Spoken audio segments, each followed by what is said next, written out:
What up? It's your boy Bones, and today we're going to take a look at Friday the 13th, 2009 remake. Now, of course, this is the theatrical edition on DVD, and then you have the killer cut on DVD, and then, of course, we had the Blu-ray that includes both theatrical and killer cut versions. Now, today we're going to talk about this movie. Isn't really hated so much as it is just tossed aside or looked past, because people don't seem to really regard this movie in any sort of positive light. Now, I will say that it's not the best movie, and I'm not here to defend the movie as so. I'm just really here to point out the good things and things that could have been different that made it not so good or not so well received. Of course, there's two versions, the killer cut and the theatrical cut.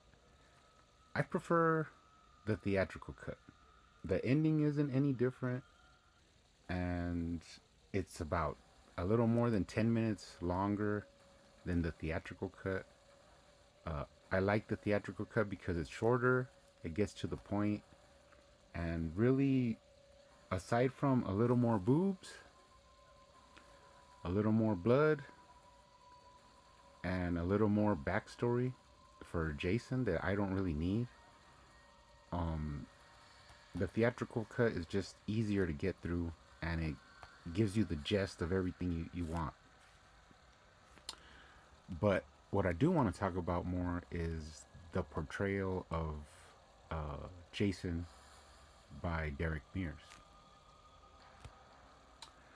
Of course, this movie came out in 2009, and it was put out by Platinum Dunes, in part with Paramount and New Line, which all had a hand in this movie. Of course, you have Jared Padalecki from Supernatural as Clay. You have Danielle Panabak as Jenna. Amanda Rigetti as Whitney. And Travis Van Winkle as Trent. When you watch this movie, it's just completely edited wrong. I mean, you have the very long opening prologue, that is by far the longest I've ever seen. I think it's like 25 minutes until the title card Friday the 13th comes up. So you could have just rearranged everything, and it's kind of like when they edited it, they're like, "Oh, we forgot to put the Friday the 13th title," and then they just added it in. I mean, I would much rather would have preferred just the opening scene with the black and white, where it's in supposedly in 1980, and it shows Mrs. Voorhees attacking the final girl, and then she gets her head cut off, and then Jason comes out as a little kid and picks up the machete, uh, symbolically uh, picking up the machete after his mom. They could have just done that, and then the Friday the 13th title card, and then go into the present day. But no, they did it all backwards, and it kind of just messes with you a little bit. But I mean, it is what it is. The other part is director Marcus Nispel. He had already directed Texas Chainsaw Massacre, the remake for Platinum Dunes. So they put him on, went ahead and put him on this movie. Mm, but you get a lot of feel from the Texas Chainsaw Massacre remake. I mean, it has the same feeling. You even get a cameo by Monty from the Texas Chainsaw family that drives a tow truck.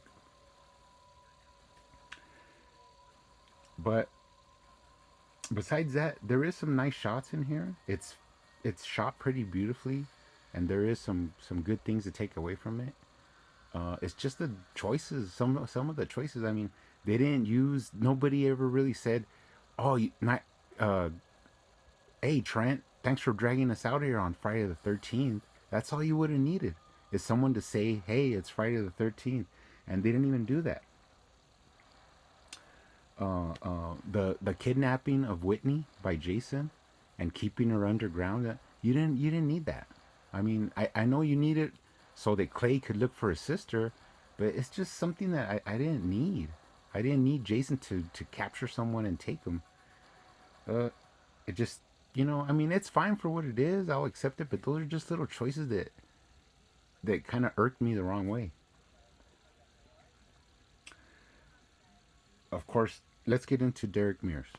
Okay, Derek Mears pretty much stole the show in this movie because he's menacing, he's powerful, he's athletic. I mean, the kills are real brutal. I mean, those are the highlights of this movie. If you just cut out everything and just watch Jason, I mean, there's your movie. Aside from where he's sharpening his machete and thinking about his mama, then I mean, that I don't really need that. All I need is Jason cutting, slashing, stabbing, throwing axes.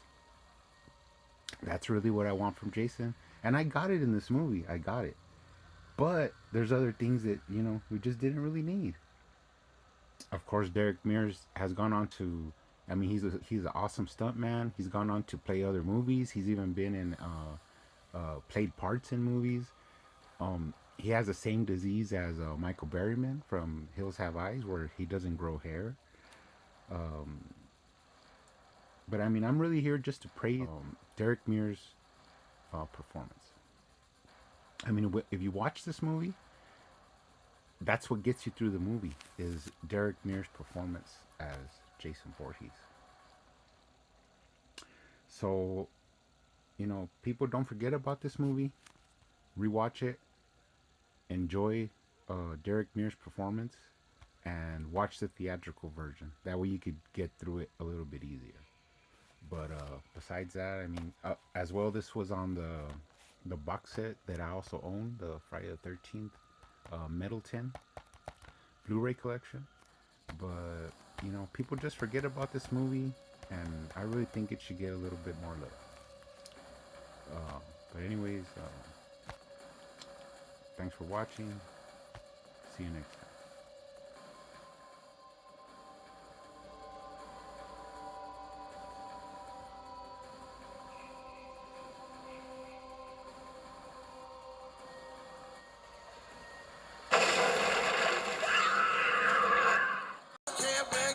the first time that I saw you, girl, you had me sprung. Just the way that my name rolls off your tongue. Damn near knocked all the wind out my lungs. Baby girl, you the one, you the maximum. You got every man thinking both the straps and guns.